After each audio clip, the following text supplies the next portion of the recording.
Hello, everybody. Welcome back to Head in the Office, your favorite conservative alt-right political podcast. Number one neocon podcast. If you're watching on YouTube or the Patreon, I guess. We got video now. We can see you this time. You can see us, and we can see you, too. You can see us giving our takes, talking to each other, our humble That's studio. Right. You can see our Star Wars poster, just as a reminder that this is not a fucking conservative movie, like some people seem to think it is, like Ben Shapiro thinks it is. Oh, yeah. We spent, 30 minutes setting up for this. That's right, just for you. This. For the humble YouTube/Patreon listener. Yeah, that's right. We just working so hard, and now you can see Honestly. every time I take a drink in between takes. For real. Because you can see us fumble the bag. You can see a cut here and there, maybe. Who knows? Yeah, we used to hide those. Exactly. We used to hide those completely. You would have never known. Now you're going to see all of them. Exactly. Now you're going to see all of them. Candidly, we're putting ourselves out there, so please, if you will, subscribe to the Patreon and rate us 5 stars on Apple. That's right. Oh, speaking of, welcome back to Head in the Office. We're on Apple. That's right. Can you believe it? We fought against Silicon Valley,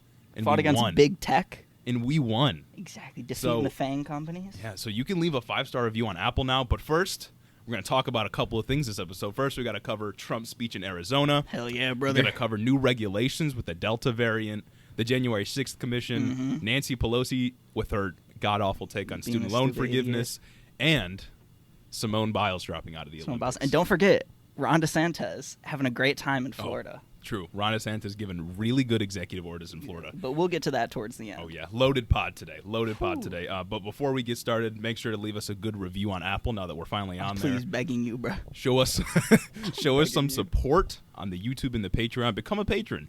Consider it. It's cheap. It's cheap. Come on, we made it for the working class. Throw us a quick bone. Come on, I cleaned my whole basement to get the video ready. It took me 3 weeks to do it. We made it with you in mind. I've been so down bad. Dear listener, we made it with you in mind. Yes. You're listening to this right now. I know who you are. I'm outside I'll your come house. find you. I'm outside your house right now. We know you want to be a patron. Just do it. You'll get the episodes early. Exactly. We'll come up with other exclusive content. A couple days early, get some more recent news for you. It'll be great. All right, are we ready for the episode now? Yes, we are. All right, let's go. So the first thing we have to talk about today is Trump's speech in Arizona, which was a part of a Turning Point USA event that lasted Shout out TPUSA. Lasted 5.5 hours. Charlie Kirk, you already know. The worst imaginable people in the country, on the planet, all gathered in one place for 5.5, being it's sweaty. It's like baby CPAC. Oh my God! It was.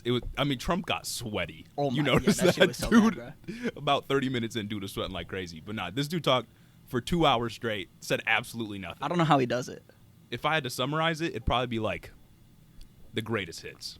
Because he said all the same stuff. Oh my God! He said all the shit he said at CPAC, but worse.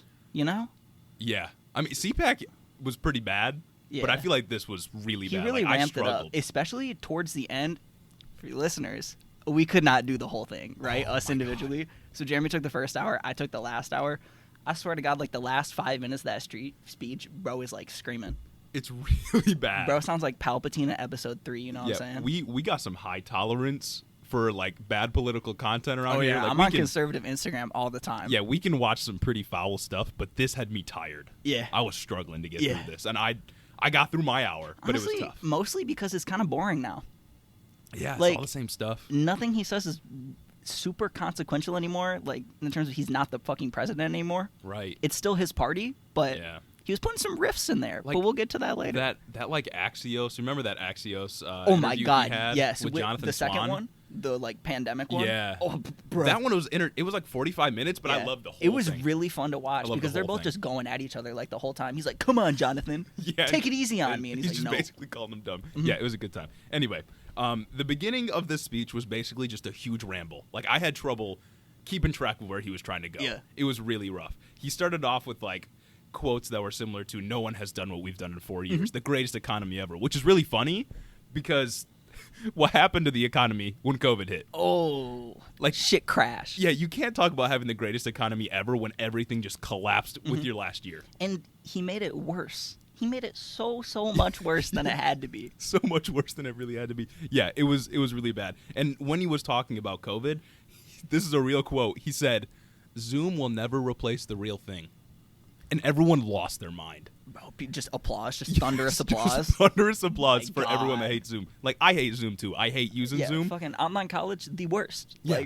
But he's the reason we had to use Zoom for so long, and we're still using Zoom. Him and his whole base are the reason why I'm still on Zoom. Yeah. Like, yeah, he's the reason I'm not learning anything. These in motherfuckers college. complain about vaccine passports. If you'd have just done your shit at the beginning, we'd be chilling. Yeah, and then he got into his classic election was stolen rhetoric. Like the whole time. Even by though the way, he was spoiler alert. Even though he was the one actively trying to steal the election with the voter fraud claims. Shout out the call with what, Brian Kemp?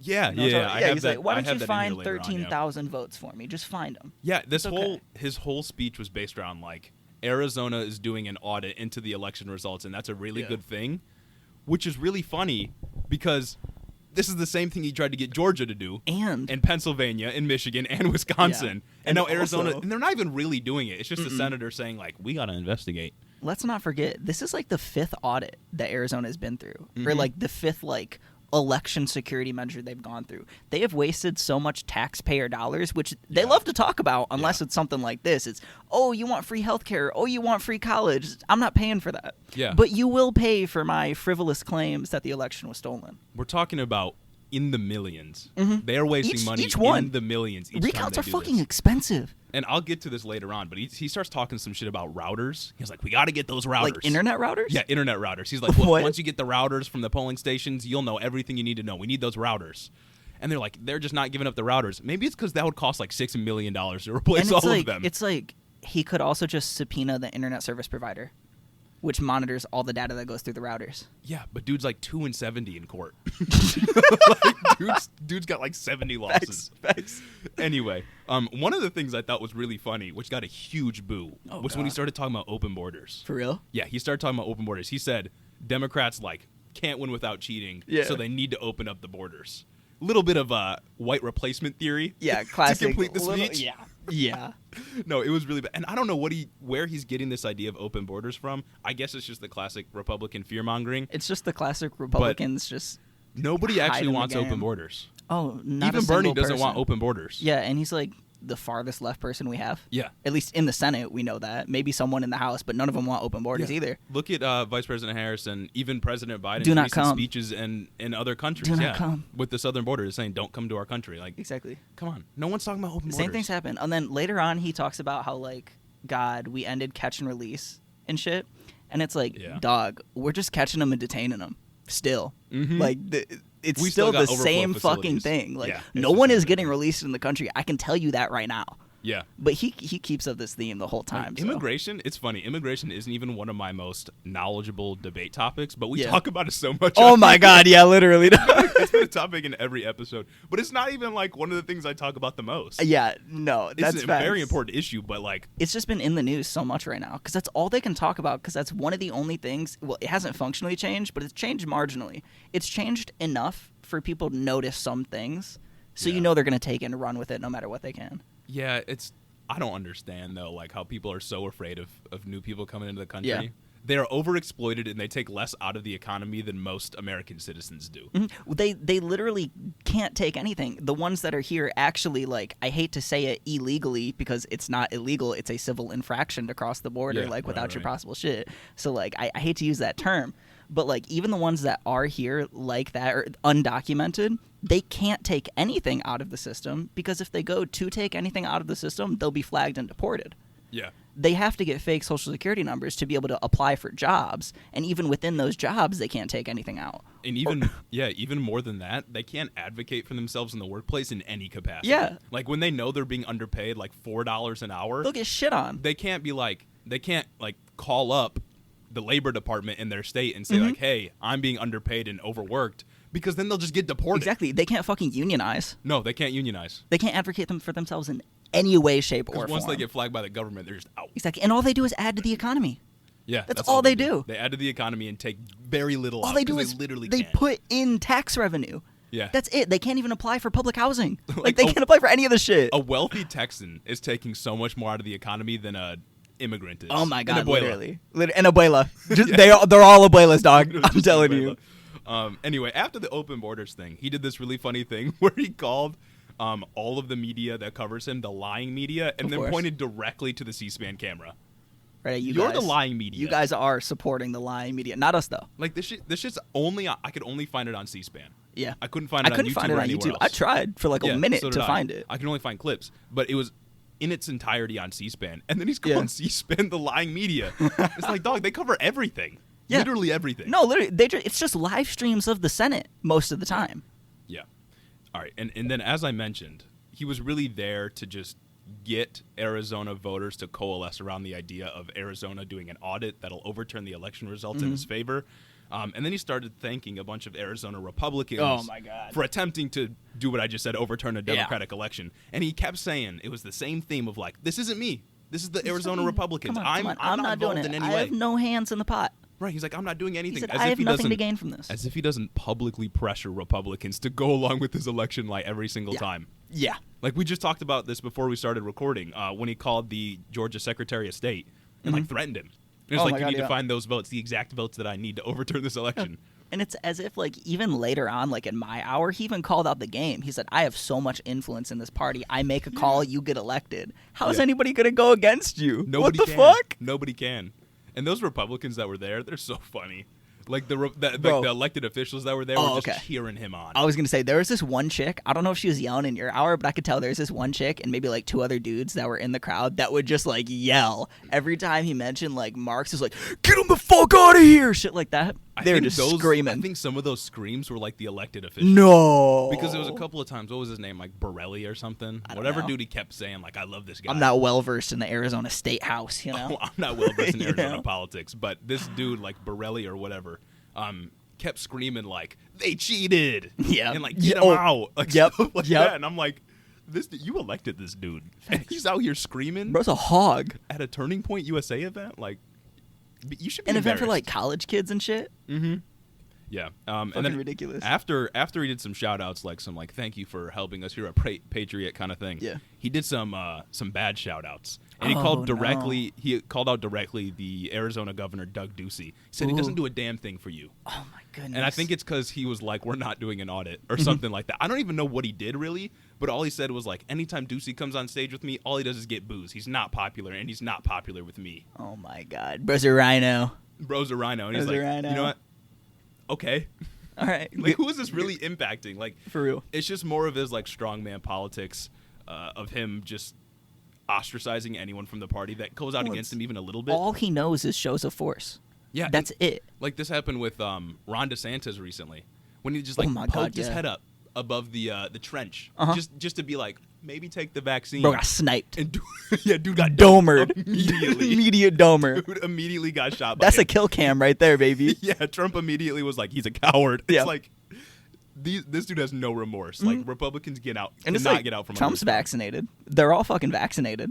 Like, oh, and he talked about the vaccine later on. Oh God! But after that, he calls out Mitch McConnell too. After Doug Ducey, he calls him the Old Crow. The Old Not Crow, the old Mitch turtle. McConnell. That's kind of a cool name though. Kind of not fitting for Mitch McConnell. Yeah, we don't want cool things for that guy. Nah, that dude's just a slimy fuck. Exactly. That's what Mitch McConnell is. Yeah. All right, sorry about those technical difficulties. Yeah, the camera shitted on us. The camera literally just shit on us in the middle of my rant about Mitch McConnell. Can you believe that? But this is the lying media trying to keep us down. Oh, literally, bro.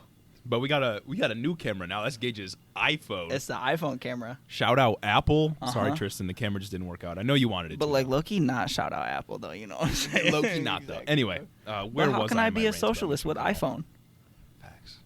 All right, carrying on. Yeah, carrying swiftly on. Back to the show. Trump claimed responsibility for Mitch McConnell's win in 2020, which is really weird. Like, Trump called out Amy McGrath, who was running against Mitch McConnell, who had no chance. Not at all. Just no chance. In Kentucky, a woman, like a white woman winning in Kentucky in 2020, it just wasn't going to happen. And then Trump was like, Mitch McConnell only won because I endorsed him. Yeah. Which is like, what are you talking about? He's going to win regardless. Like, what are you going to do in fucking Kentucky? The other senator is fucking Rand Paul. Exactly. Like, the other senator is Rand Paul. He was saying something about how Amy McGrath had, like, millions of more dollars than Mitch McConnell did. And it's like, yeah, that's more evidence. Mitch McConnell didn't even need to try. Exactly. Nobody likes this guy. He didn't try, actually. Somehow he still won with the 13% approval rating, though. Mitch McConnell's just good at raising money for the Republican Party. That's it. And just being a shithead. Oh, yeah, being an terrible old in fucking Congress. geezer. Well, the only thing he's actually good at, his only redeemable quality, is just that he can raise money. And Trump claiming victory for that was just very strange. I guess he's trying to, like, claim superiority over Mitch McConnell, prove that he's better than him. Which, I mean, Whatever. like, within the Republican Party, he is right now. Yep. Like, Mitch McConnell has power, like, within, like, the Senate because of the power structure inherent to the Senate. Yeah. But culturally, Mitch McConnell doesn't really have anything anymore. No, not at all. Especially nobody likes after him. He's the most hated senator. Walking back on him on January 6th, saying, actually, the election wasn't stolen. Oh, yeah. Yeah. I So mean, it's like, not a bunch, but some other Republicans did that too. and But they're getting shit on, too. right, they're getting shit on too. And Mitch McConnell just doesn't have that much power, like Yeah. really at all. Bro's a minority now. He acts. He hates that. He hates those. He hates It's a little bit those. of Oh, my internal goodness. hate for himself. Poetic internalized hatred. justice. Nah, but like Mitch McConnell doesn't have that much power other than, like you said, within Congress. And even then, he doesn't have that much. He just pretends like he does, and Democrats are like, okay. Yeah, they cave in. Mhm. He Every says he single does, and they're time. like, yeah, we'll give that to you. Republicans lose an election and they get everything You they know want. what? Bipartisanship. Yeah, exactly. Let's After that, it was more of a ramble about how the election was stolen, and then he was like, if you don't figure out what happened, figure out who cheated and what happened, then it's going to happen again in 2022 and 2024. Yeah. Which is like back to basic rhetoric. It's more of the voter fraud is the biggest issue and stuff, like whatever. And then this was really funny. He said, Biden caused the gas to raise $3. Bro, $3? That's what he said. So gas was at $1? That's what he's saying. That's what he was saying. Is he talking about, like, the only thing he could be talking about is back in, God, when the fuck was it? January, February, like April? When barrels, they were just giving away barrels because there was like, I don't even know I can't even remember what the fuck happened with that. So they were giving away barrels, like the price of a barrel had crashed, so the price of gas was super low. Yeah. And also nobody was driving because it was peak lockdown. Like, that's not a function of you, my guy. Yeah, the economy's bouncing back, at least for now. Yeah. It's bouncing back. Yeah. And people are driving around. It's summer right now. Things are going back to the way they were, at least in terms of the prices. Yeah. Like, of course, it is still too expensive. Like, gas is very expensive at the pump, but that's not a result of Biden in any capacity. Bro, speaking of that, later on, he said gas is going to rise to $6, $7, maybe $8. Bro, I'm not going anywhere, ever. I'm walking. For real, bro. If it did get to that point, which it's not going to get to that fucking point, bro. Oh, I'd cry. I'd be done for. I'd be done. I'm not going anywhere. By this point I'm about 15 minutes in. That's Everything 15 I've described was 15 Oh my minutes in. God. My eyes are burning. I'm struggling through this thing. Yeah. Like, I'm not having a good time. I'm bleeding out my ears. And then he keeps going on about voter fraud. He says the truth will be revealed. Some QAnon nonsense. Oh, bro, the Q-Ternet went wild with Oh, that. yeah. He talks about QAnon a little In bit a more later on, storm. too. But, yeah, it was bad. Then he called out Chicago and New York City for their high crime rates, which he said is worse than a war zone anywhere in the world. Call of Duty Warzone? It's worse than Call of Duty Warzone? Trump said it's worse. He specifically said, like, the Middle East. It's worse than the Middle East. He You said that's gotta how be bad kidding crime me. rates In New are. York City? Yeah. That's funny because, again, later on, he said nobody wants to go to New York because they're too scared. Motherfucker, everybody wants to go to New York all the time. Literally all the time. Yeah. Everyone wants to go there. Yeah, and it's like people that are saying, well, look at how many people are leaving California and going to Texas. It's the population naturally reshuffles. Not only It is it happens the all the time. population naturally reshuffling, but yes, rich, stupid fucking Republicans are fleeing California because they don't want to pay taxes like a fucking snowflake idiot. But also, it's poor people leaving California because they can't afford the houses anymore. Yeah, and New York City's had that problem for a long Exactly. time. Like, when you break down the data, that's what's happening. It's the poor people leaving because they can't afford the houses. And as a consequence, the housing market's starting to, like, regulate itself and lower prices, but not by much. Don't mistake this, though. The housing market in Texas is also dog shit. Oh, my God, yeah. What is it, Austin? Austin is, like, getting to be as expensive as, like, the peak places in California or more expensive. Oh, yeah, it's ridiculous how expensive it is. Anyway, I just found it interesting that he's talking about this crime wave. We've talked about crime on here before. I think the first episode. Oh, pretty much every episode. We've talked about it so much. Crime is a function of socioeconomic conditions. That's right. always how it is. We've known this for so long. People before us, other civilizations have known this. It's not a result of Democrat-run cities. Oh, no. Bro, it just pisses me off how they talk about crime. They talk about crime in such a privileged way, too. Even the ones who have made it out of underprivileged areas. You know what I mean? And it's always Especially racially it's coded. the most, like, egregious when it comes from people who have made it out of poverty. And then they shit on people who are still in that situation. It's like, you were a lucky one. You were one of the lucky ones. It's just the hustle culture. And bro. it's always racially coded language. Turn that victim mindset into a grind set. Exactly. Uh-huh. Yeah. Let's just perpetuate capitalism because it's good for me. Oh, true. That's basically the argument. No, speaking of that, quick side note. They love to say that, under socialism, the 99% eat rats and the 1% eat big feast. Look at Venezuela, Cuba. But then, why aren't the 1% advocating for socialism in this country then? I don't know. Why aren't all the rich capitalists advocating for socialism then? Because they're actually good people. True. They Jeff earned Bezos it is a good guy. because we live in a meritocracy, and Jeff Bezos was the number one example of the American dream, getting a $100,000 loan directly from his parents, and then using that to raise $500,000 more dollars. And those arguments are funny because, like, they say that socialism is when all the wealth is consolidated. What's happening now? For real. Is this socialism? Because this sure is not what I'm advocating for. Exactly. Oh, God, no. And it's like, if that's socialism, then I'm not a socialist. Their argument's always just socialism is when capitalism. And it's like, so you acknowledge that capitalism is not what we want. Guys, socialism is when the poor are eating rats. Bro, that's crazy how the bottom 43% live paycheck to paycheck under capitalism. Exactly. Oh, my goodness. After he talked about crime, he went on to this quote, which I thought was really funny. He said, "If we lost the election, I'm okay with it. I could handle it pretty easily, but they stole it from us." It's like, you can handle it easily, dog. Prove it. Okay, just handle it with grace then, please. Prove it to me. Please. And he said, common rhetoric, we have to fight, yada, yada. Yeah. And then, best part, he brought up the Russia probe again. He brought it up again. He kept bringing it. He's like, they said Democrats claimed Russia, Russia, Russia. Mm-hmm. He said he just can't leave it alone. He's the one saying that we talk about Russia too much, but he's the one that keeps bringing up the Russian probe. I mean, shit, neither could the Democrats, though, for a while, though. Yeah. But we already know, like, if you know us, you know this podcast, our humble listeners, you know that we don't like them either. No. So we're chilling. We really don't like them. And look, when it comes to the Russia probe, I will just admit, Hillary just fucking lost. Exactly. She was just a bad candidate. She was just there was meddling from the Russians when it comes to, like, misinformation. There always is meddling from every foreign power and every other foreign power's election. And we do it too. Yeah, all the time. Exactly. Sometimes we cause the coups. Sometimes we cause the most coups. Of the time. 53 times in Latin America. Yeah, like, there was definitely meddling from other countries, but Hillary was bad. Like, she just couldn't overcome it. Yeah. Like, I know the system is inherently flawed and skewed against left-wing ideas. Like, that's just how it's going to be. Or left-wing candidates. Just skewed for Republicans to win every single time with the remnants of slavery. Yeah, the system's built to uphold conservatism. But also, she was not a good candidate. Oh, my God, yeah, no. And there was an election fraud. Like, why don't you Pokemon Go to the polls? Yeah, and the thing is that she admitted it the next day. Yeah. She conceded immediately. Yeah, and I don't know why he's still bringing up Russia. Who even cares? Does that rile up the base anymore? Does Russia really get the base going crazy? I think anything he says riles up the base because they are so down bad for this man. They are down horrendous for him. I guess. And then kind of in that similar vein, he started saying, like, Democrats can't actually win. Then one of his quotes was, the Democrat policies do not make up 50% of the vote. That's just cap. That is just literally cap. Medicare, a $15 wage, Social Security, gun control, decriminalizing drugs, all of those things poll over 50%. Super popular. All of those things poll over each individual candidate. $15 minimum wage, 64% of the vote in Florida.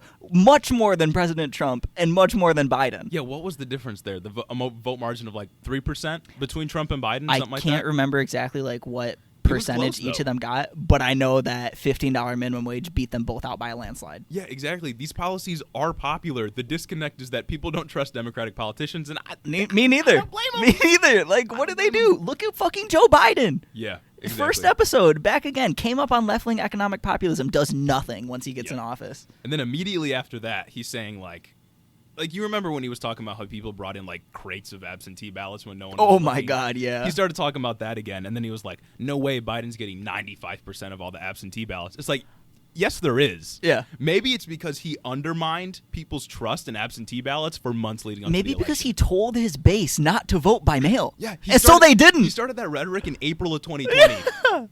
He was talking about how fraudulent absentee votes were going to be in April. Like, of course your voters aren't going to use absentee ballots if you're telling them to not use absentee ballots and they listen to you. And they listen to everything this motherfucker says. Yeah. God damn, the cognitive dissonance. And in places where that was happening, I mean, it was pretty widespread, Biden getting most of the absentee ballots. But in the places that he's complaining about, like Philadelphia, Detroit, etc., those are typically places that vote Democrat. Oh, my God, They're highly populated. They tend to vote Democrat anyway. Always. It's not outlandish. Reliably. It's not outlandish to think that Biden's getting 95% of those absentee votes. Like, why are you surprised that Detroit votes blue every election? Like, And then he calls it, like, broken and dirty. It's like, all right, dog, we know what you're talking about. Yeah, we know it's just racially coded. And then, actually, this may have been one of the best moments when he said, Biden didn't do the campaigning, the cabal did.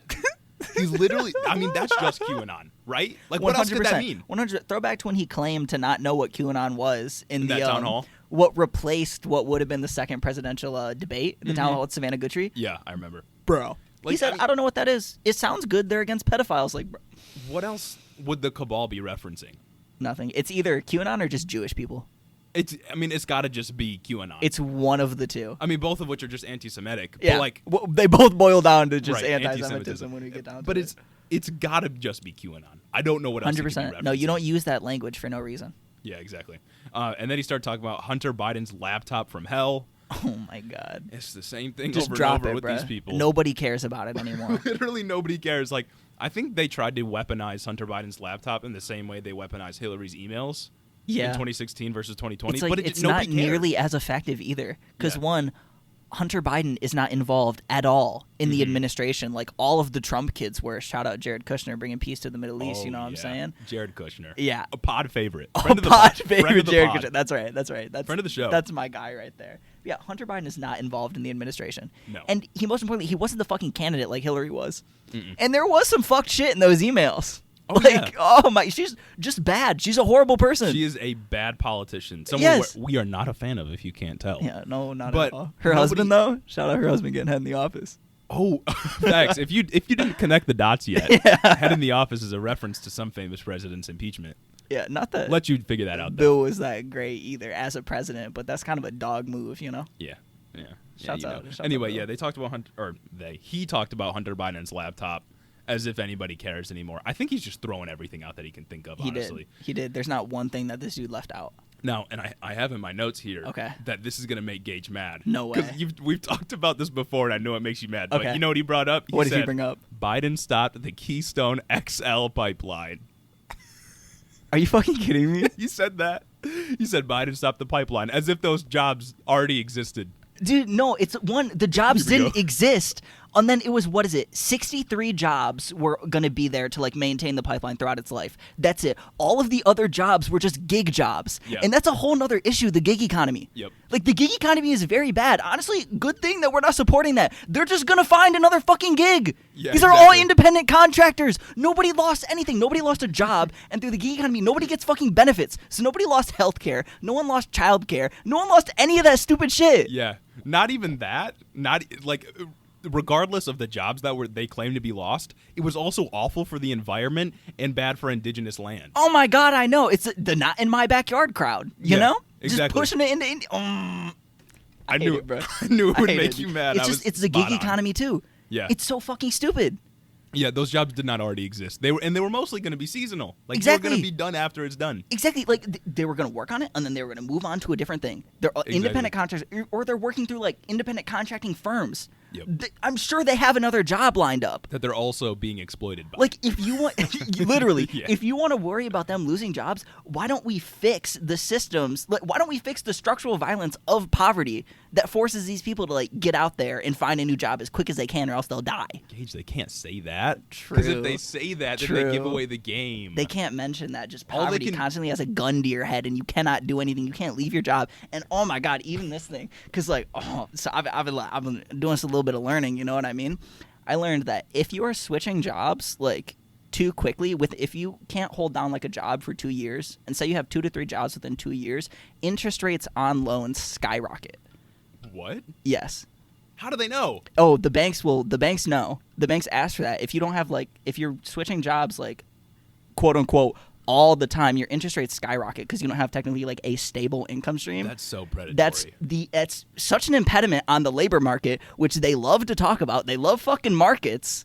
Like, how are you supposed to do anything? They say if you don't like your job, don't like unionize or anything. Don't advocate to like shit on your boss. Just if you don't like it, leave. Get a new job. You can always get a new job. No, you can't.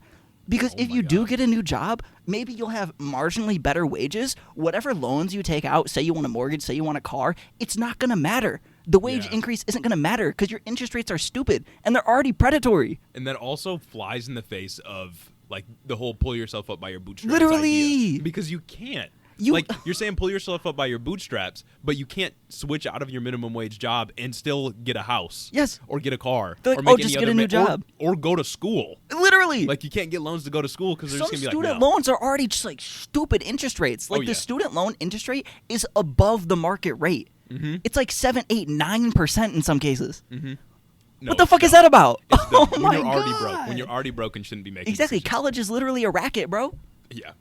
But I knew that would piss you off, so I'm glad I brought that up. Back on topic. Back right on topic. After that, he said something along the lines of, like, if the Biden administration were doing a great job, you wouldn't be as enthusiastic, which, like, yeah, I guess. I'm not enthusiastic, though. That's the thing. Right. Well, like, we're not enthusiastic, but, like, he's kind of right. Is that if he was doing a better job, conservatives wouldn't have as much to complain about. Yeah. And then Dems would also be more empowered to do It's stuff. like it's not even if he was doing a better job per se. It's if liberals didn't lib.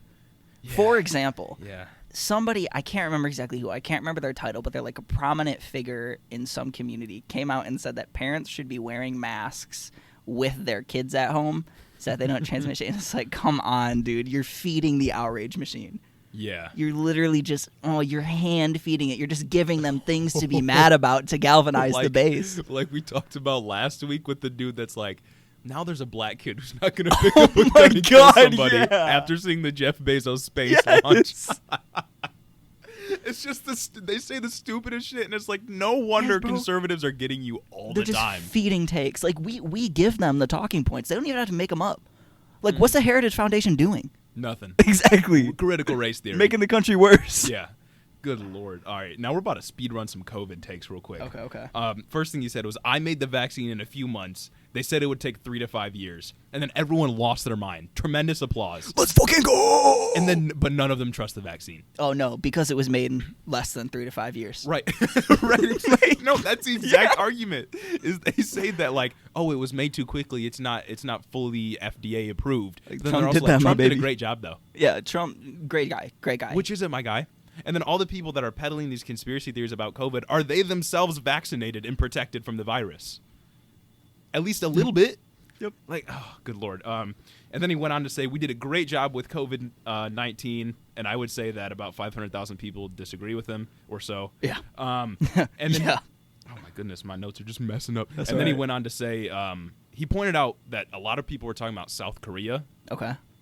When they would compare South Korea and the United States. And he said, and a lot of people would say, like, look, South Korea is doing so much better. Mm-hmm. They barely had anybody die. Like, what are we doing? Why can't we get this under control? And he's like, well, now they're being ravaged by COVID-19. South Korea has 2,000 God. overall deaths. No, they were doing the best since the beginning of the pandemic. South Korea did phenomenally. Yeah. And it's hard to compare a country like the U.S. and a country like South Korea. There's vast differences. Yeah. But the point is that they're not being ravaged. Oh, not at They all. really haven't ever been. Oh, speaking of like claims like that, bro, just straight up lied, just like the whole time. Like, oh my God, bro. Yeah. He'd say some shit, and I just immediately hop on Google. I'm like, that does not sound right. That's what I was Let doing. me I'm get just in there. typing his quotes up. Yeah. Right after that, he then said that China has to pay retributions. Bro, he said that in my part too. Let's go, Yeah. twinsies. Bro, whatever that means. Like, he thinks that China should pay retributions, but we shouldn't pay reparations for slavery. Oh, not at all. Which is like, okay.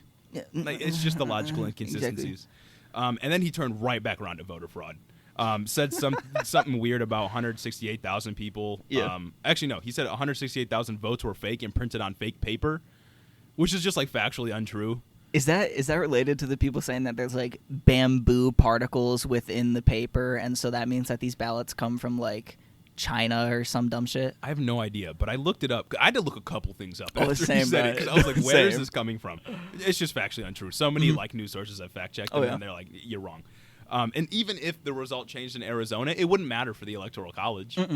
Like, it wouldn't. It wouldn't at Biden all. Even still if they would've won. found 10,000 votes that went in Trump's favor rather than Biden's, and Trump won the state and got like 9 or 10 Electoral College votes, Biden still wins. Biden won by what, 27?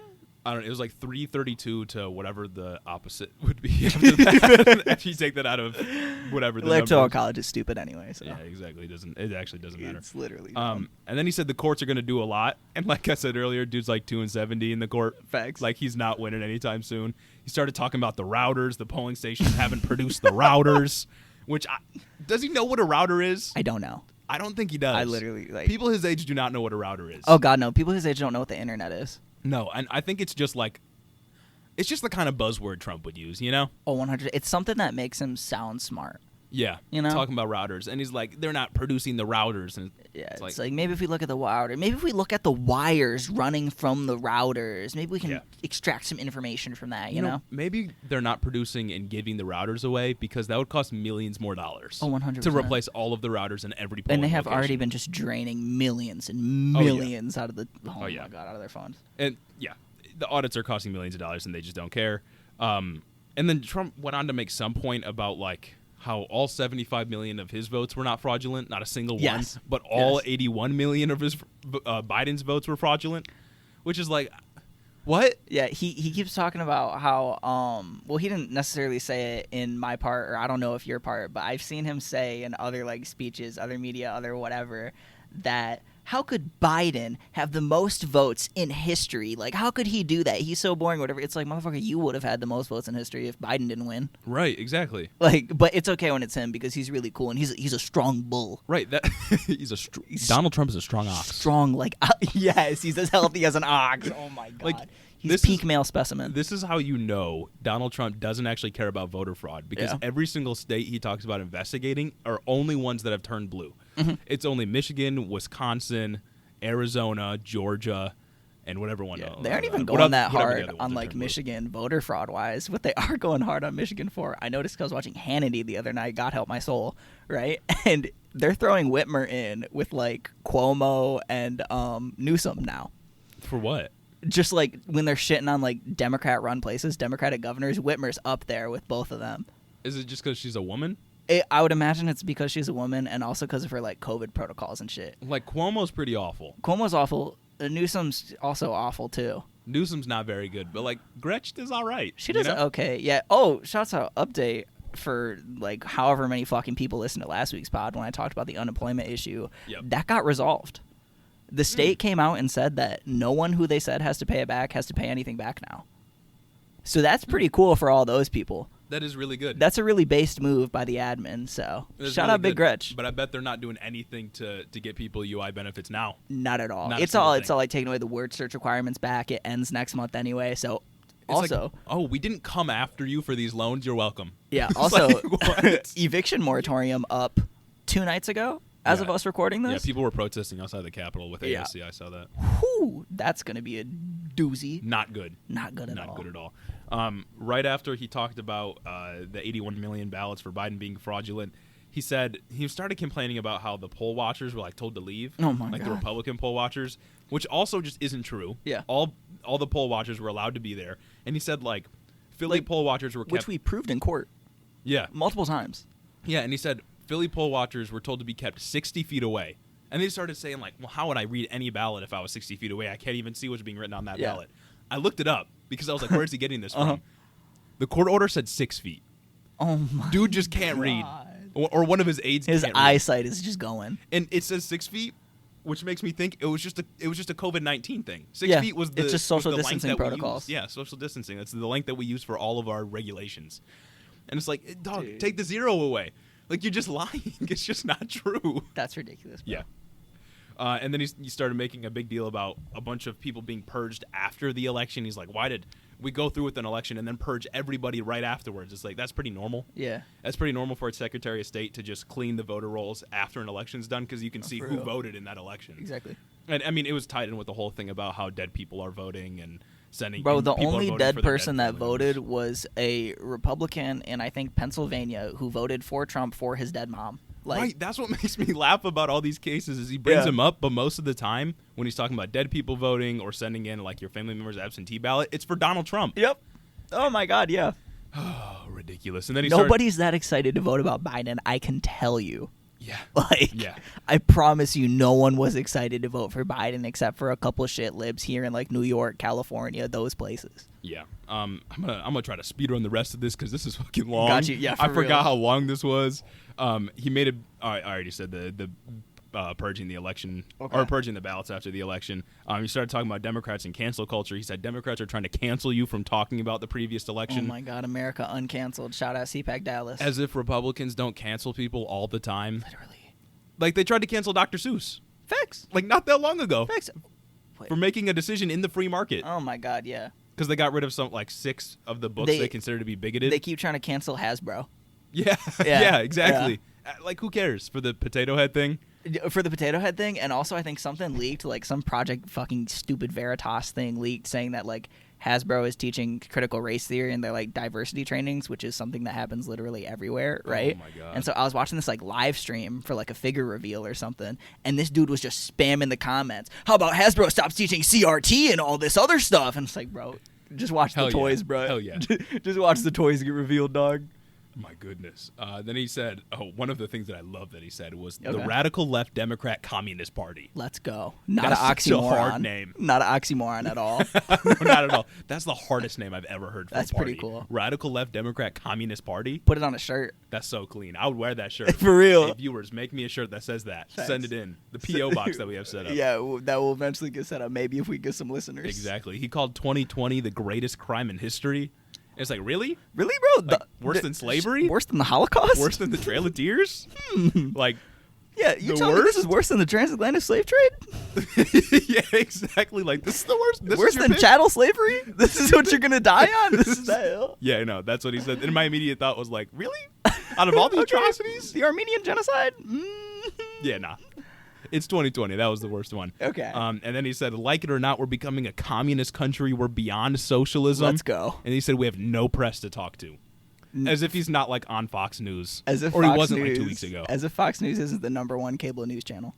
Yeah, Fox News, Newsmax, OAN. They all exist. Oh, yeah. And then they're all getting more popular, too. It's not even as if CNN and MSNBC are ardent defenders of the left.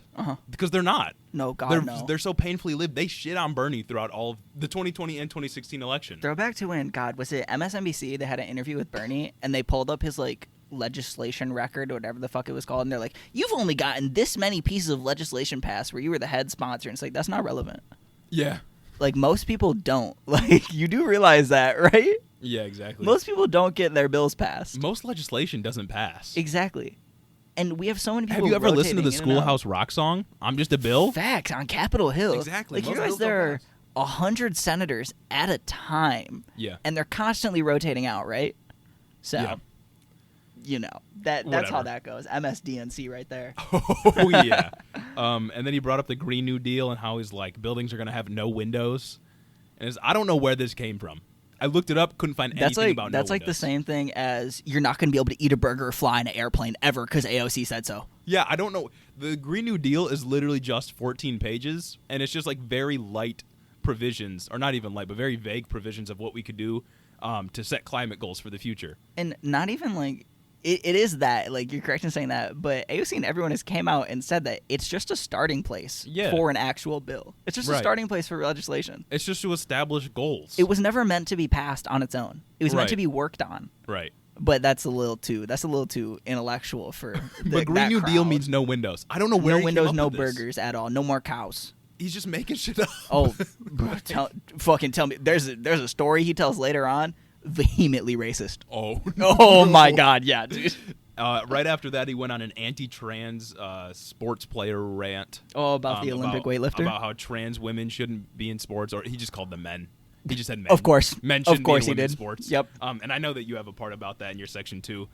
Overall, though, my take on this was only an hour. Yeah. And we've been talking about this for 45 minutes now. Oh, fuck. Yeah, it was a very fascist speech, very us versus them. Yeah. I'm the only one that can save you. They're radical Democrats. The media's out to get you. Radical Marxists. And all the rhetoric around the Democrats are strong but also very weak. Mm-hmm. It's just, yes, very fascist. Very fascist. That was my They're super strong, super good at stealing elections, but they're also very weak and frail and don't know what they're doing. Yeah, Sleepy Joe. But also very big communist Joe. Oh, 100%. Big Karl Marx Joe. Vladimir Biden. Call him Comrade Biden. Hell yeah. All right, it's all you now. Now we're on to my part, right? Let me whip up my show notes. I'll try to speed through it, I guess.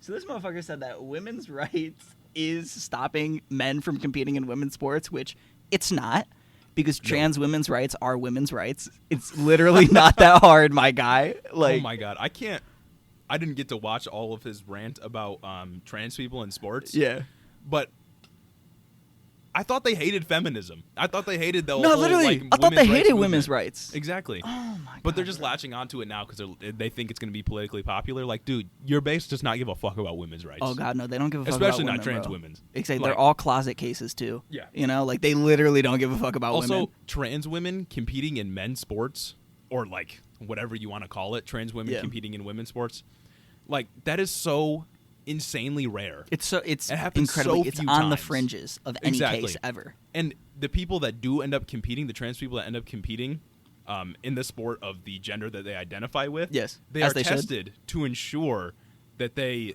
don't have a biological They advantage. do not have higher testosterone. Like, I'm sorry, dude, but bone density doesn't matter. Like at that point, like Yeah, like there's no dude that is just saying like I now identify as a woman and then beating all of the records and then leaving. That's not real. Yeah, no, literally, there's no dude that will go through like the emotional trauma of getting what maybe top and bottom surgery, even though Right. you don't need to do those to like be valid. Exactly. You don't need Exactly. top or bottom surgery to be valid in your gender identity. But like anyway, there's no dude that will do that. Go to just compete in a sport to shatter a record because he hates women, and then go back. It's like motherfucker, you hate women too.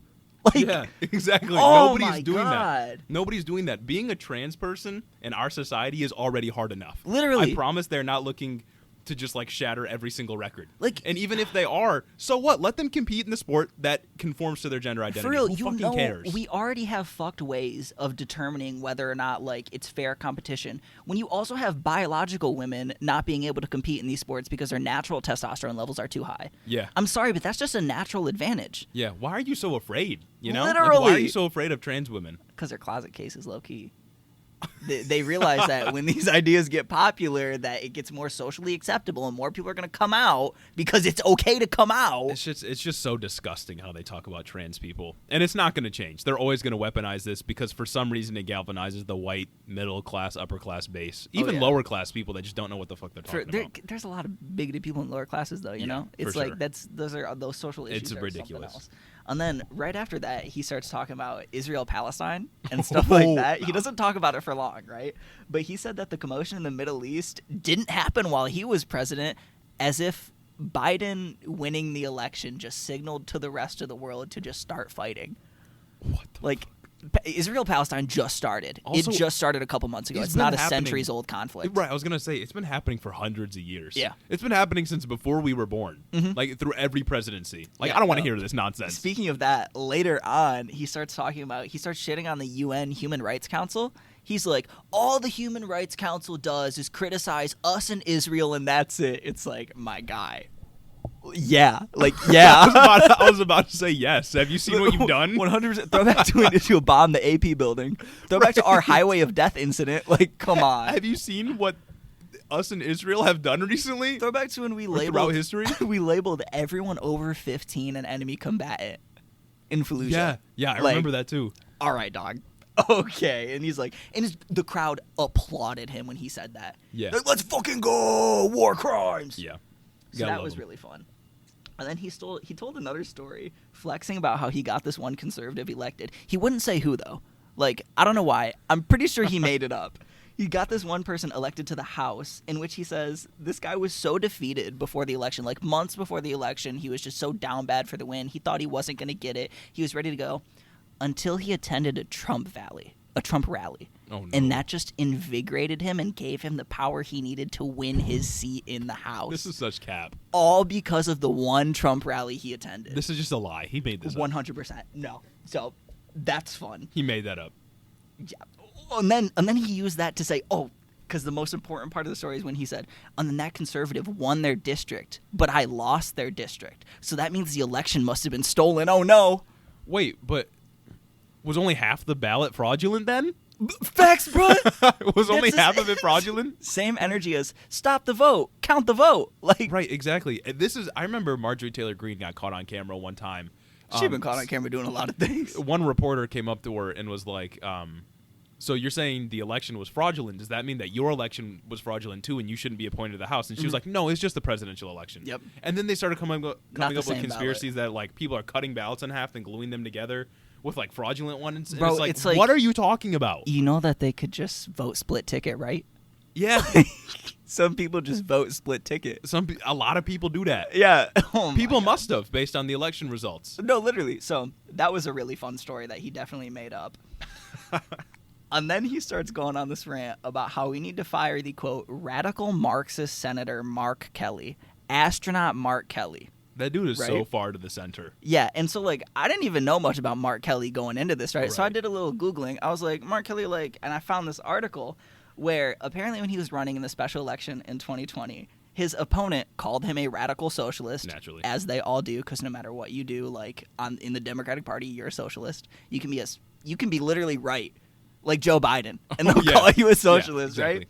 So his opponent was calling him a socialist, and in an interview, he said, God, where is it in my notes?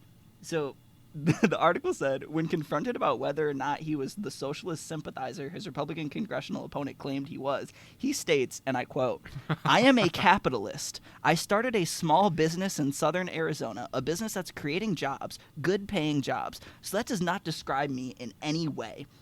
And then he also said he would attack legislation with a bipartisan outlook. So take with that what you will. And he's not lying either. He does. Oh, yeah, no, he's radical very centrist. bipartisan. Radical centrist Mark Kelly. Yeah, radical centrist. And look, this isn't us saying that we're not happy he got elected. Much better than the alternative. I'm glad that we have the majority, but we're not doing much with it, and I'm still going to shit on him.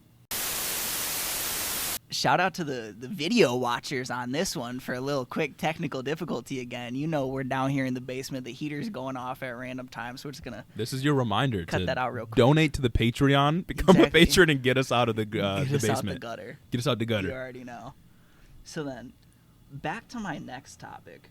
Well, continuing on Kelly, he said that Kelly stayed silent on the border because, you know, Arizona, border state, border's going to be a big topic this whole time. Mm-hmm.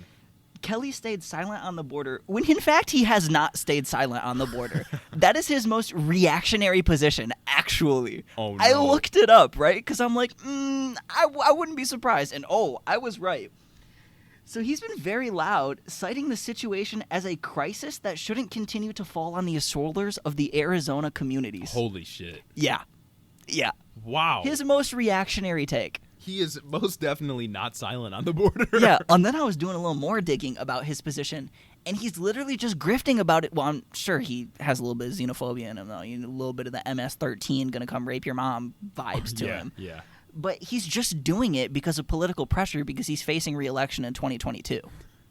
Oh, yeah, for sure. And that's all that conservatives are, like, coming at him for is the border. It's like, bro, he's already so reactionary on it, dog. Please. Yeah, Mark Kelly is nowhere near a socialist. Oh, God, He's no. not even really a liberal. Dude's center. Yeah. Oh, Which- my God, yeah. Yeah. He's it's like, ridiculous. and also like his small business owner thing. Looked it up. He owns this like one near space flight company, like 87 employees and shit, and it's like top 5 near space flight companies. That's a mid-sized business, dog. He's like a fucking pube hair away from just being one of those hard ideological Trump supporters. Yeah. You know, like the jet ski dealers that raided the Capitol. Yeah, So it's exactly. like, all right. I don't know what he's talking about with all this Mark Kelly nonsense. Oh yeah, no, not at all. Oh my God. Possibly big highlight of the whole speech. He said that Bernie Sanders himself said Biden's agenda was radical as fuck. Bernie said that? Yeah. Trump That's said cap. that. Bernie said Yeah, that. yeah, Literal that's cap. Oh my God. Yeah, I know. That's Like, bro just straight up lied. Like, What about Biden is radical in any way? nothing. Dude won't cancel student loan debt, which we'll get Just to. straight up fucking lied, right? Oh my God. So that was really cool. And then he said another lie. He said that voter ID laws have 88% support. From where? CPAC? Yeah, probably. Is this TPUSA's fucking own internal poll? Yeah, probably. Like, what's going on with this? It was a poll of like 8 people. Yeah. One of which was like Charlie Kirk. like, there's not a chance that 88% of the country support voter ID laws. Talk about policy positions that less than 50% of people support. True. Less than 50% of people even fucking care about. Like, Yeah. most people, voter ID is not on their radar. Oh, you know? yeah, not at all. Like, Unless most you're people a fucking Trumpy. Exactly. And then the people who, like, hear about it, it's easy to be reactionary about voter ID. Because it sounds like it makes sense. But in reality, it just hurts marginalized communities. Right. But anyway, another straight up lie that he said, just the repeat right here. He said Democrats are saying it's actually the Republicans that want to defund the police. He said that Democrats are saying Republicans want to defund the police to, like, pass the buck on to Republicans for backlash from that sloganeering. I'm so confused. Right? Where's the plot now, dog? I don't I've know, lost bro. it. Dude's he's just rattling off anything that comes to his head, right? Yeah. As he does. Yeah, naturally. basically. Where's he getting these quotes from? So that's pretty fun. Yeah, he's just making stuff up. Yeah, firing from the hip on this one. So then he says that he wants to trust bust big tech. Obviously, like that's been a huge thing since he got banned from Twitter. It's like, all right, though. It's like, okay, like do it. Break them up. Why don't we trust bust everything else too? Right, but you're right. The only incentive they have for doing this is because conservatives keep getting banned from social media for saying racist stuff. But it's like, bro, leftists get banned all the time. Oh, yeah. Yeah, like I'm sure once I start going off on Twitter, follow the Head in the Office Twitter when we get it up, I'm going to get banned a few times too. Like, oh, yeah, you say one thing about Israel and you're off. Oh, facts, bro. And I'm Yeah. foul. I'm foul and I'm bullying it's gonna people. Be bad. Bro. It's going to be bad.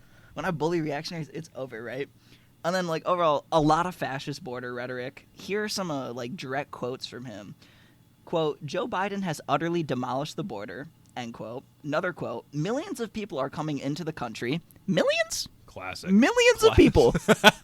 Classic Republican talking points here. Fucking millions? Yeah, millions. Where are you getting these numbers? They've been saying Democrats destroyed the border for, like, ever. Literally, but, like, millions, though? Yeah. Like, what the fuck? So that's fun.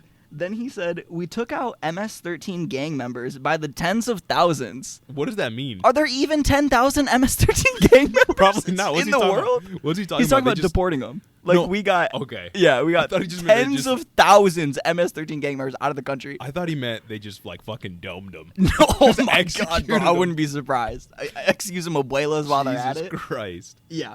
Okay. And then he said Biden's open border policies have enriched the women traffickers, drug traffickers, and MS-13 gang members. That's just cap. Bro, the border's just as brutal as when you were there. Yeah, I mean, maybe like a little slightly less, marginally less, but Yeah. effectively it is just as brutal. It's just about the same. Punishing abuelas. Yeah, in an accidental base quote, he said that the situation was a humanitarian crisis. It's like, yeah, but not for the reasons you think it is. Who perpetuated that humanitarian crisis? Literally. Like, they're all about saying Obama built the cages, but, like, who perpetuated it for 4 years and made it Exactly. incredibly worse? Like, how can they even say that Obama built the cages when they're just doing it too? yeah, Like, exactly. oh They're building my more. God. And then the Biden administration is doing the same thing, but calling them overflow facilities. Oh my God. And then, so next he said, your kids are saying, what the hell is going on? All these kids that can't speak English are crowding our schools. Holy shit. Yeah, it gets more racist later on, though. You just wait, my baby. Wow. Yeah. He blamed the housing crisis on immigrants coming into Arizona rather than private equity firms buying up all the properties that they can get their grubby little mitts on. Oh, yeah, and then just jacking the price up Yeah. infinitely. Oh, my God. Yeah, so that's super fun. And then he said they're destroying our country. Naturally. Classic. Classic. Under his administration, America was respected again and respected like never before. That's Also, massive cap. nobody in the country, no international figure liked the U.S. when Trump was president. We're a laughing stock. Oh, yeah. It's insane. Especially after the 2020 election and this whole mess that we're still dealing with today. Every country is like, when are you going to get your shit together? Yeah. This dude's just firing off bangers after bangers. Here's another fire quote. The United States of America is the most just nation in the world and the history of the world. Yeah, that's why we got 4% of the world's population, but 25% of the prison population. I think that, like, every single marginalized community would disagree vehemently with that Oh take. my God, I know. Every community that's just been targeted by the U.S. government. I would love to see the colors in the crowd. Oh, yeah. You know? Oh, yeah. You know? The crowd just looks like a hand ghost, down, hand probably. down. Okay, so that's super. Probably a ghost with like Larry Elder in there.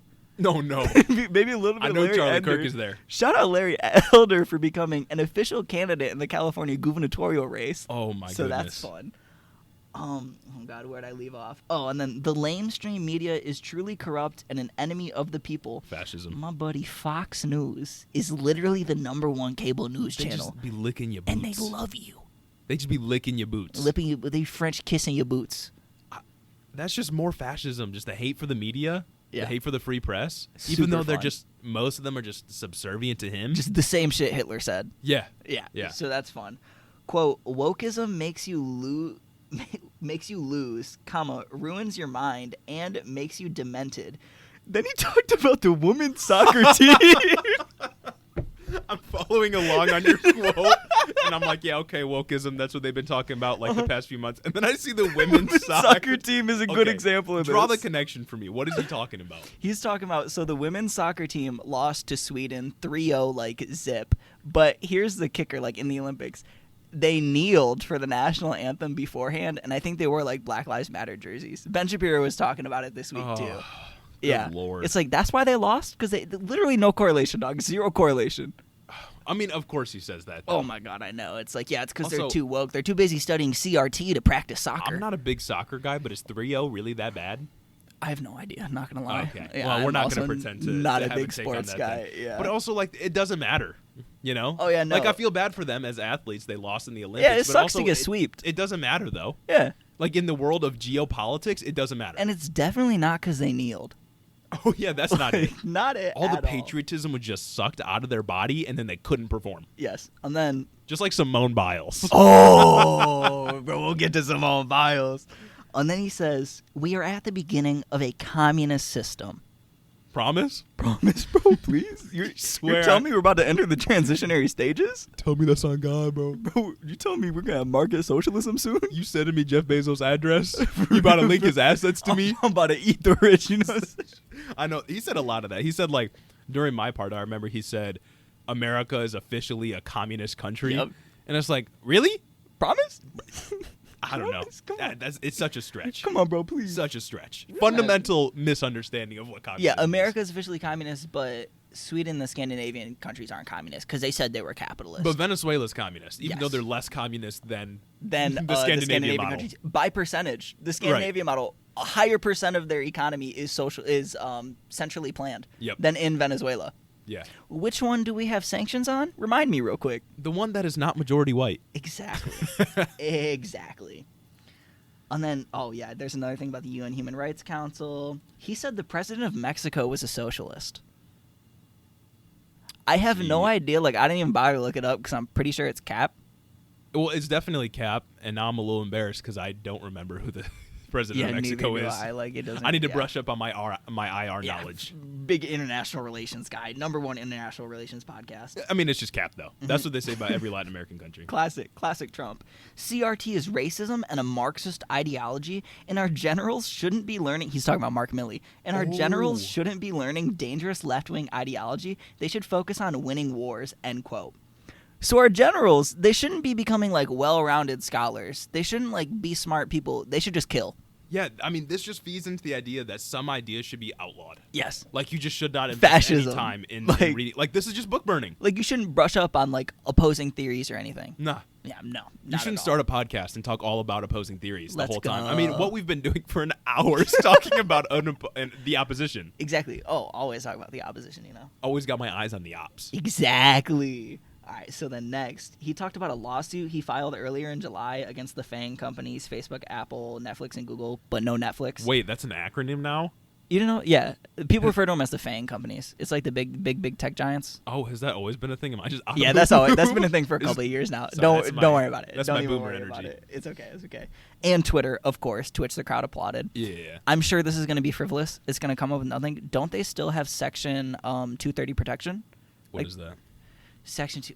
Remind our listeners, not me. Yeah, because I know. Let me just remind our listeners real quick. I don't remember the exact details of Section 230. I don't think it got repealed, but it was a big talking point like right before the election, and it was the protection that gave internet service providers like not internet service providers. I guess ISPs count into it, but like companies like Facebook, Twitter, and other social media platforms the ability to moderate. Oh, I remember what Yes. you're talking about because I remember there was people like Matt Welsh on Twitter Oh, talking about bro. repeal 230. My Section favorite 230. theocratic fascist. Yeah, I remember that.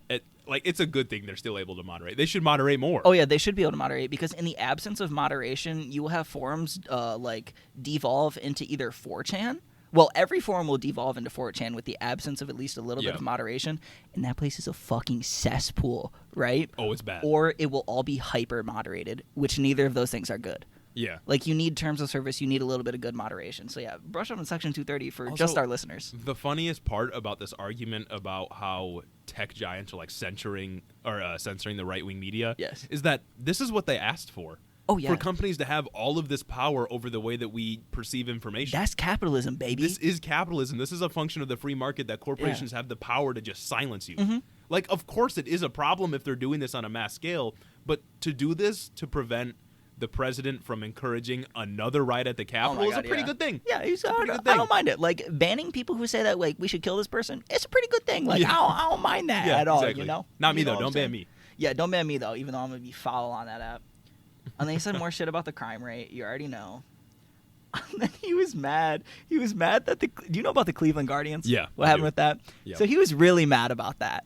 He said he was just mad that this baseball team stopped being racist, right? And they changed their name from the Cleveland Indians. Then said if he was an Indian, he would sue them because it would bring Indians great pride.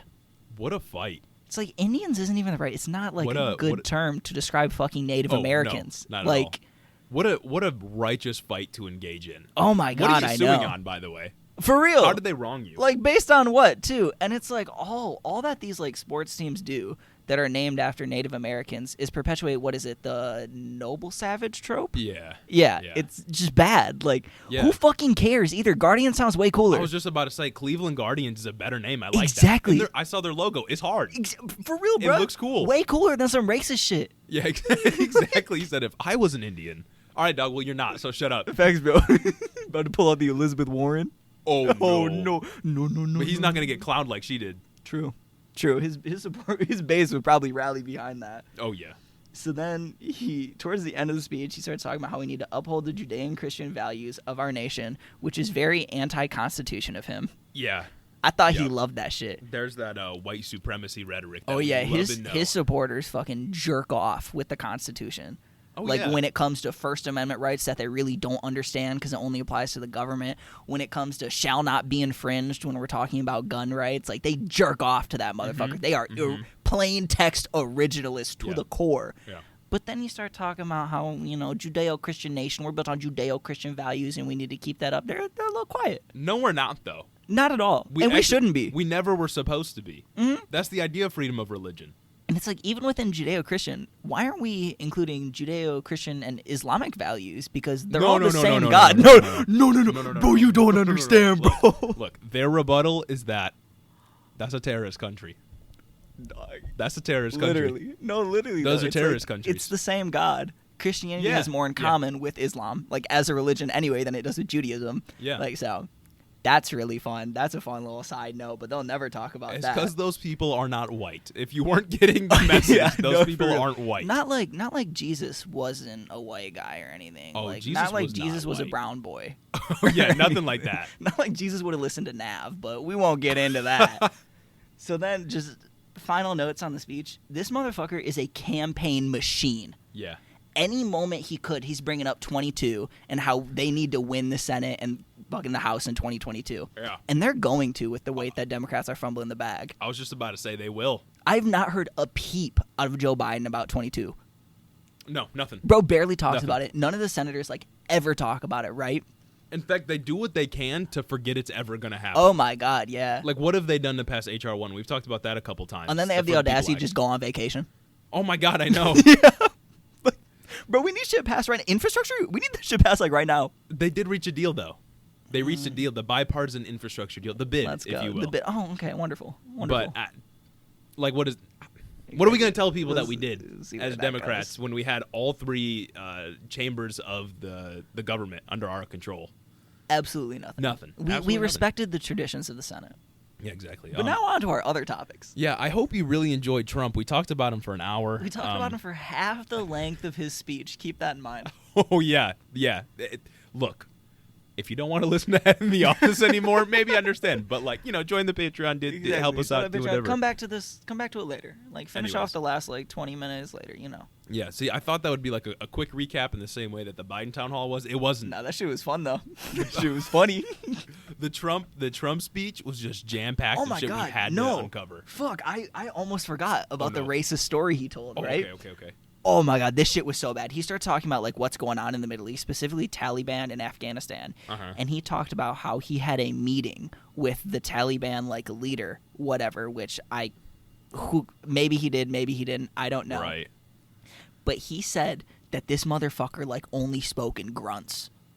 Oh, my he would be saying, what his response would be, and he's like, so I told him to do this, and then he would reply with, And I'm like, bro, stop right there. Fucking please stop right there, right? And then he kept going. he talked about how all these people do is fight over there, but if they're starting to fight too much, I'm going to have to do something. And the general replied with, as if he understood. And he said that they've been fighting since they were 2 years old over there. That's just what they do. Bro, it's because of us. No, yeah, it's literally, I mean, we created and terrorists. all the fighting that they do is mostly because of us and our horrible policies and our oh my God. So that was horrible, right? And then he said that he told this guy directly that if he did anything, he would bomb, like he knows where he lives, and he would bomb him and bomb like everyone around there. And then he said that he finally replied with, "I understand." Jesus Christ. Oh my God, the only thing that this quote-unquote savage could respond to was like violence. Like, that's like one of the most racist fucking things I have ever heard. Yeah, no, and I don't even know how to comprehend that. Yeah. That is just like so... He's literally saying this motherfucker talked in grunts. And that they've been fighting since they were 2. I mean, look. And they just fight over there. That's all they do. They've been fighting for thousands of years. If you're listening to this and you're thinking, like, that's just Trump. Trump's just really racist. That's just who he is. Yes, but also... That shit's wrong. This is the same shit that the entire Republican Party believes. Yes. I mean, we've talked about this before on the pod. The only thing that, like, the Lincoln Project Republicans don't like about him are, like, the rhinos, the Never Trumpers. The only thing they don't like about him is he calls out the game. But they all think this kind of stuff. And the reason the Taliban exists, or like what we would consider to be like terrorist groups, is because we have destabilized the region and caused them to feel like we are the world's greatest enemy. Oh my God, yeah. And just about that story, just like final notes on it, it's just dehumanizing. Oh, yeah. And it desensitizes us to just the atrocities we commit over there, and it will just lead to the death of more innocent brown boys. Yeah, exactly. More kids that are just trying to grow up, trying to get to school without being bombed by the United States. More kids that might look 15, but because they look 15 and we declared anyone over 15 an enemy combatant are just going to get domed. Exactly. Like, yeah, this kind of rhetoric stupid. is disgusting, and it's just a branch of white supremacy, which is embedded in the Republican Party. Oh, yeah. And honestly, which is, like, allowed to exist by the Democratic Party. Like, no one's fighting Controlled hard enough opposition. against this. That's it. The Democratic Party is responsible for all the rhetorical drift we have around socialism. Yeah. Like, they're the reason why the Overton window just constantly nudges to the right every single year. Yeah, Jesus Christ, that is terrible. Anyway, I hope you enjoyed all the Trump talk. Oh yeah. You know, sometimes I hear people say like we should just never talk about Trump in the media, just cut him off. That doesn't work. No, not at all. His base will find a way to listen, and he'll find a way to get out there. Right, exactly. Like the message may not be for you specifically. Like maybe he's not reaching you as an individual, but he's reaching people, and we need to be able to talk about it and disprove everything that he says so that we can at least get some people on our side so that our country doesn't fall to fascism. Exactly. So we got to talk about these things. Anyway, so moving swiftly on, after just a short recap of that Trump speech. Incredibly short. We got some actual news now. The first thing is that the CDC guidelines have updated as of July 27th. They just updated their guidelines around masking and vaccines. What they said was that if you're fully vaccinated, you're now being encouraged to wear a mask when you're indoors and around strangers. Encouraged, not mandated. Like, yes. Yeah. Just pussyfooting around the issue. And that's the next point I was going to make, is that all the regulations are still being left to states and municipalities to decide. So there's no actual strict regulations on this. Good old federalism. It's just left to the states to decide. And also employers can, of course, decide to enforce a vaccine or mask mandate, which I've seen them doing. Yeah. One example of that is the NFL. They basically said that if your team causes an outbreak, your team forfeits that game. Fuck you. Which is really good. Yeah, I fuck with that. Yeah, me too. Like, also the federal government requiring vaccines now, or get tested every day, or get your vaccine, or else you can't wear it based. Yeah, no, that's really good. And then I saw one football player in the NFL, DeAndre Hopkins. I don't remember what team he plays for, but he was saying something about how like he feels like he shouldn't have to take the vaccine, but he still wants to play football. And it's like, literally, first of all, literally no one cares. Leave if you don't want to get vaccinated. Oh my God. Or like honestly. protect your teammates. Yes. And then I saw people in the comments saying, what happened to my body, my choice? Bruh. You can start making that argument when abortions become contagious. Yeah. And also, you don't even believe in bodily autonomy. Not at all. You don't believe in it when it comes to the federal government. If you're saying, what about my body, my choice? Clearly you don't believe in that. So shut the fuck up. Also, no one's forcing you to get a vaccine. Exactly. So it's not as if anyone's invading your body. It's just strongly encouraged, or your life is going to get harder. You don't play that season.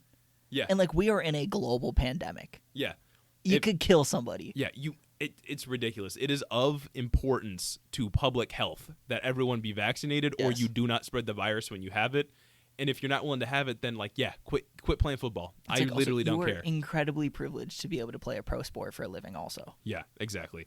In fun news around COVID specifically, Delta now makes up 80% of all cases in the U.S. And has been dubbed as infectious as chickenpox. I can't wait to go back to college for like maybe a month and then just get sent right back home, you know? Oh, my God, immediately. Virtual learning, let's go. Can't wait to take physics online. And they just keep your housing money. Oh, yeah. And they don't refund it my for the God, 3 yeah. months that you would have been there still. That's stupid. No, yeah, Delta is very infectious, but the vaccine still makes you less likely to get it, so get your vaccine. And the vaccine makes you less likely to die or be hospitalized. Exactly, and those are the important Very parts. cool. Those are the important parts. But it is concerning that Delta has picked up power in the country, and we've talked about this before, but get vaccinated, people. Get vaccinated. Yeah. Next thing, which shouldn't take too long, but it's just a little bit of an update on the January 6th Commission. They've started their testimonies, I think it was last Tuesday. The panel started talking to people. It's mostly Democrats except for Adam Kissinger and Liz Cheney, our two favorite Republicans, the two rhinos. They started with testimonies from Capitol police officers, and they recounted how traumatizing the day was. That shit was sad. Yeah. Oh my it God. was really the sad. one dude talking about how he was basically being tortured. Yeah. That shit was really sad. He's like, they were just over me. It's like, what happened to Back the Blue guys? Yeah, no, literally what happened to Back the Blue, because these people were harassing these police officers. Yes. And I remember one guy, his name's Officer Harry Dunn. He described how racial slurs were hurled at him when he said that he voted for Joe Biden. What happened to they're just doing their job? Like, and you know what all of the rioters said to the police officers? They said, "We're here because Trump told us to be." Mm-hmm. Which is like, yeah. You can't deny that his rhetoric is what inspired this. Yeah, literally. Like, if it's like one off here, one off there, one person going crazy, you can say that's something. But this is almost a systemic issue. Mm-hmm. Like, you see these happening all the time. You see it at counter protests for things like Black Lives Matter all the fucking time, how they just show up and escalate things. Like, this is an issue. Yeah. I mean, Trump had been peddling rhetoric that the election was going to be stolen, then that it was stolen for months. Yeah. The same people that showed up outside of polling locations after they closed with guns trying to break in were the ones that attacked the Capitol. It is not outlandish to believe that Trump caused this to happen and that it wasn't like fucking Antifa or something. Bro had been talking about the election, how it was going to be stolen since before we even know who was going to steal the election. Yeah, exactly. He was saying the only way that I could lose is if it was rigged. He said that when the primary had not been finished for the Democrats yet. Yeah. Like when Bernie and Joe were still running. We didn't even know. It was before Joe even entered the race, wasn't it? It might have been. Or before Joe started like picking up steam. Right, in exactly. the race. Oh, yeah, when we were like, he's going to lose. After the Obama phone call, you know? Goodness. Anyway, an estimated 140 police officers were injured during the riots. Holy fucking shit. 140. What happened to Back the Blue, people? For real. It's Blue Back Lives the Blue Matter. for as long as they support my fascist agenda. Exactly. Ridiculous. And then Republicans started blaming, after the testimonies were done and other people got a chance to watch and listen to them, they started blaming Nancy Pelosi for the Capitol Police not being staffed and prepared for the insurrection. Which is like, first of all, she wasn't in charge of the Capitol Police. Yeah. The Speaker of the House is not in charge of that. Second of all, even if she was, how would that be her fault? Like, For real. You should have expected the Capitol Police to attack you when you were doing something that is very basic that has happened many times. Like, what? I hate these motherfuckers. What? Pelosi doesn't control the police. There's no way that she could have prevented it. In fact, you can't blame like one individual for this Not other at than all. Trump. Like that's yeah. the only person. Anyway, Speaking of Nancy Pelosi, speaking of Nancy she Pelosi, got some fire takes on perfect student segue. debt. Right off of the January 6th Commission. She recently held a press conference about a week ago, at least on the day that this is officially uploaded, last Wednesday. She held a press conference where she refuted the progressive efforts of senators to cancel student loan debt. Yep. She first said that President Biden doesn't have the power, which he does. He can cancel 100%. student loan debt whenever he does. In Chuck fact, Schumer said, we the know. Secretary of Education said. Yeah, we know that he can do this because he already has. Facts. He's already done it for some people. Yeah. It hasn't been a lot, but it's, Wasn't been, like it's a been a good couple amount K? for some people under some circumstances. I don't know what the regulations were, but he's done it. Yeah. And then she said that this pissed me off beyond belief. Her quote was, "Suppose your child decided they, at this time, did not want to go to college, but you're paying taxes to forgive somebody else's obligations. Dog. You may not be happy about that." Dog. That's just the boomer take. Like, That's bro, just you the- are 80 years old. Go spend time with your grandkids. Get out of here. Is she a fucking libertarian? No, literally, though. like, Like, what is this about? People, she is not supposed to be saying this stuff. This is the Republican rhetoric. And it's like, you want to talk about tax dollars going to stupid shit. Why don't you talk about all the money spent on endless wars over in the Middle East? Why don't you talk about all the money we give to Israel? People were talking about the, $500K for Pakistani gender programs tied in with the stimulus package. People were talking about that for like a fucking week. Yeah. But it's like, they truly don't care about wasteful spending. No. They only care about things that are going to help people. Right. Like, if I'm a worker, I pay into Medicare and Social Security, but I don't directly benefit from those programs. Should I not pay into them? Exactly. Of course not, because in society, we pay into a collective pot that is to benefit the collective. And it's like, that's the also, point. You can look at this in so many ways. It's not even like, you could look at it as if, sure, maybe your taxes go up marginally, but you're also getting other amenities out of it. You're benefiting from a more educated society. Mm-hmm. And also, like, they're just going to be paying that off with their own tax dollars. Yeah. All the people complaining about this shit dodge taxes anyway. Oh, yeah. Like, come on. I feel like it's not an outlandish idea to say that the wealthiest Americans should provide for us to the extent that at least our children can get an education, at least an undergraduate education. The wealthiest Americans should provide for us to the same extent that we provide for them, which in the is form infinite. of being their workforce, building their roads, our tax dollars funding their roads, like all the shit, the roads, all of the public amenities that they use to make their business run, all of the infrastructure that they use every single day. They would not make all that money without taxes. Invest in human capital for once. Yeah, it's ridiculous. Nancy Pelosi, of all people, the Speaker of the House, the leader of the Democratic Party in the House, said that we shouldn't have to pay off other people's obligations. Yeah. What's the point of living in a society if we don't help each other? And it's like, also, you're really the only guys that are footing the bill for this. Yeah. Like, it's just like boomers, Gen X, and a little bit of millennials are footing the bill for this. But for the rest of human history, the rest of American history, if we keep this bill in place or whatever the fuck it is, it'll be better. Things will just be better. And this pisses me off because not only is it important for us to do it on a humanitarian level, to allow people to get an education, not only is it important for us to do it for that reason, but it's also a necessity. Oh, yeah. Like, if we want to compete with other countries moving forward, our young people have to be educated. Right now, they can't get educated because college is too expensive. Back to when we were still, like, just a fucking powerhouse of an economy, most of our workforce was educated, and the corporate tax rate was 91%. Or no, the top marginal tax rate was 91%, bro. Take me back. Yeah, exactly. I was born in the wrong time period. I'm born in the wrong generation, bro. Student loans were created during the Cold War because we wanted to train our students to be more educated and more proficient workers so that we could beat the Soviet Union. That was the reason they were created. So that students could go to school and then they could pay off only the tiny amount of loans that they had to take out to go to school. But now you take out student loans, you're in debt forever. It's almost like most of the bad things that have happened in this country are a result of us trying to compete with the Soviet Union and, quote unquote, stop the spread of communism. No, but here's the thing is that student loans were a good thing before they became this predatory. Yeah. They allowed lower class people to be able to get a college education. Yeah. But once we allowed like private loaning agencies to take over the entire business, we just got fucked. Yes. It's almost as if every bad thing happened in the 80s when one certain president that believed in trickle-down economics came along. I wonder who that was. I wonder if it was President Ronald Reagan. Maybe.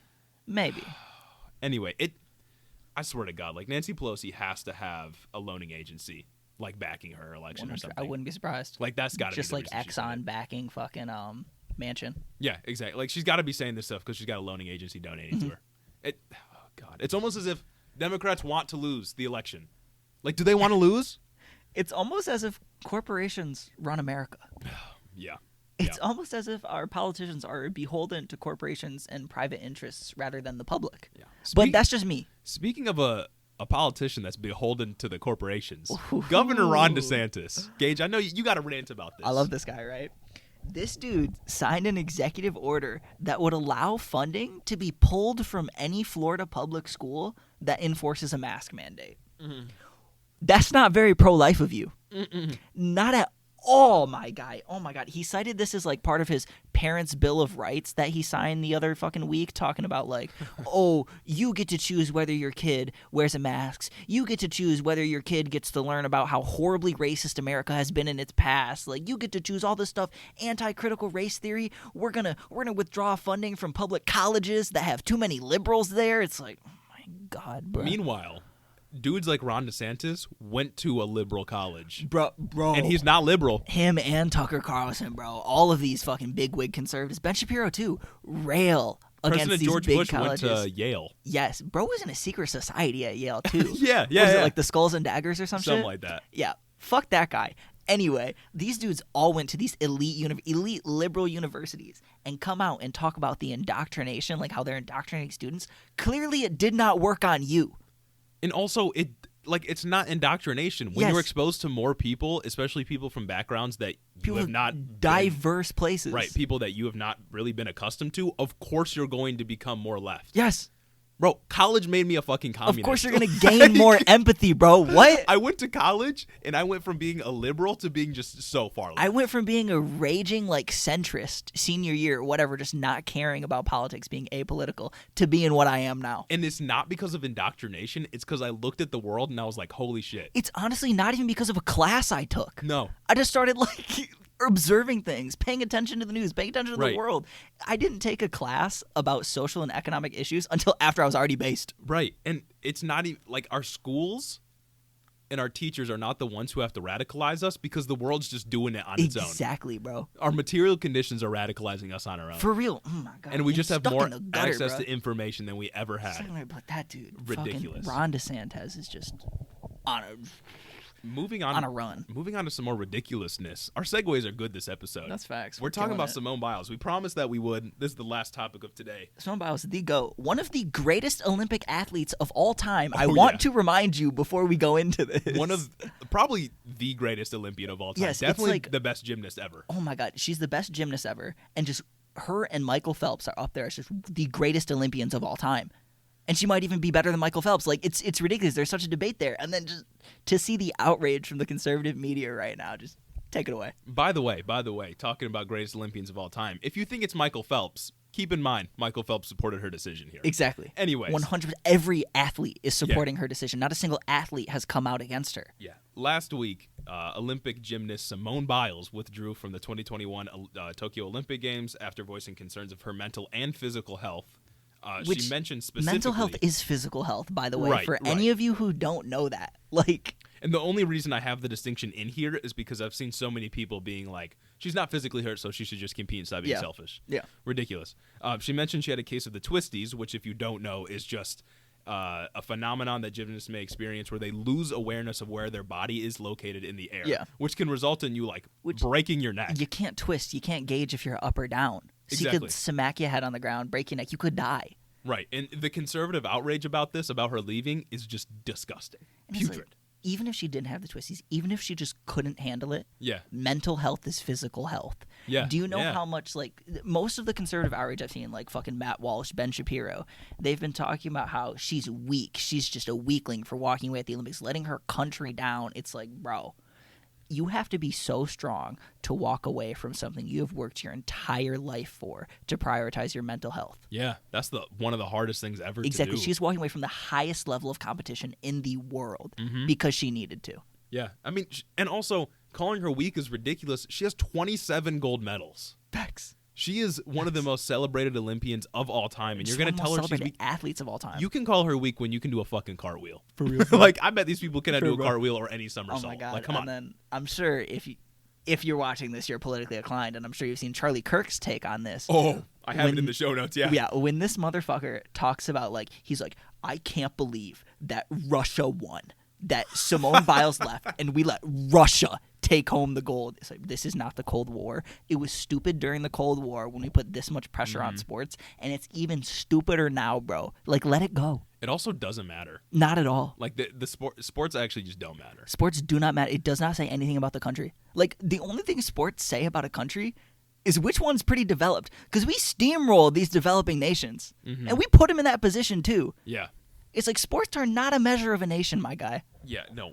I'm like the outrage to this has been ridiculous, especially because a lot of these people calling Simone Biles weak are the same ones that can't handle wearing a fucking mask. They're a bunch of soy boys too. Right. Like, how are you going to say that Simone Biles is weak and selfish, but you can't put on a mask to protect other people? Yes. Are you serious? No, they can't put on a mask to protect other people. And then they say that putting masks on kids is going to cause them psychological harm. Yeah. Like, clearly you know about psychological harm. Yeah. Why aren't you applying it here, huh? Yeah, exactly. And they're saying shit like, we're gonna raise weak kids in this country if they think that they can just quit when things get tough. Weak kids like Simone Biles. Yes. Bro, if I ever raise a kid like Simone Biles, I've won parenting. Mm-hmm. Like, are you kidding? And it's like, you can absolutely quit when it gets too tough.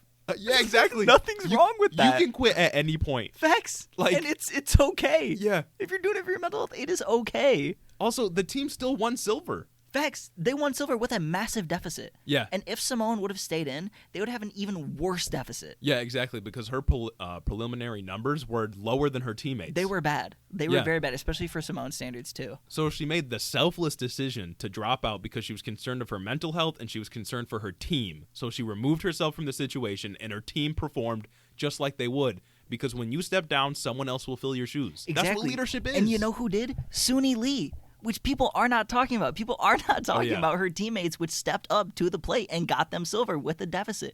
How the Olympics works for gymnastics, each girl, we've got 4 girls on the team, right? Mm-hmm. Each girl competes in 3 events. Because Simone pulled out after her first event, they all had to compete an event that they were not going to compete in. Yeah. Except for, God, I can't remember what the 4th gymnast was. It's Jordan Childs, Suni Lee, Simone Biles, and someone else. Okay. I can't remember who she is. Either. Oh, Grace McCallum, I go. think.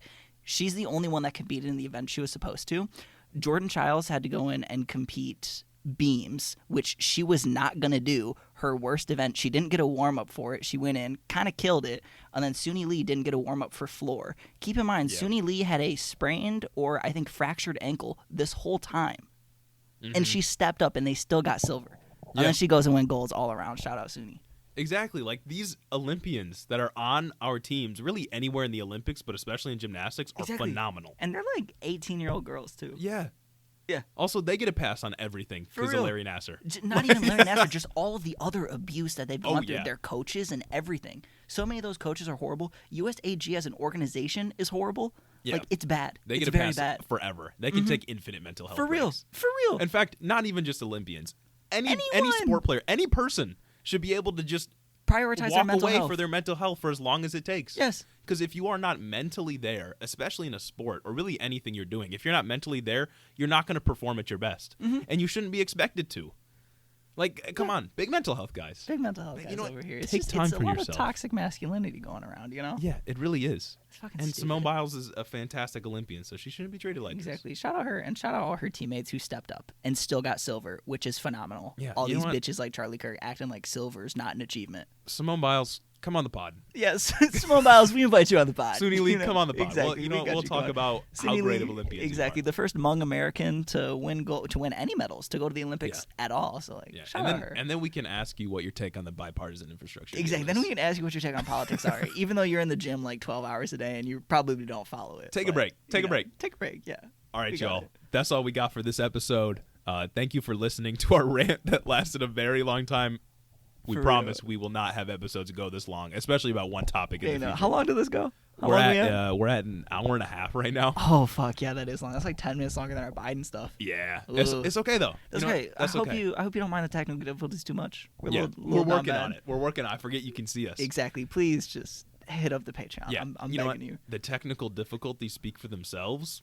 Donate to the Exactly. Patreon, and we can figure this all For real, out. donate to We'll the get a real Patreon. tripod. I would really appreciate, right now it's just on a bunch of Lego boxes, right? Uh-huh. And so I'd really appreciate if you just donate to Patreon. And honestly, if you didn't even go there, give us 5 stars on Apple.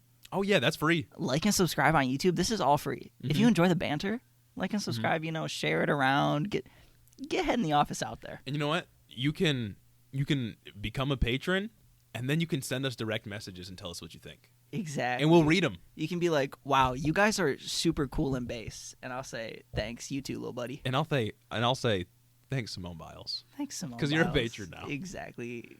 Big patrons. Yeah. Anyway. All right, y'all. Have a great week. Thanks for listening. I love and you. We'll talk to y'all next week. Later.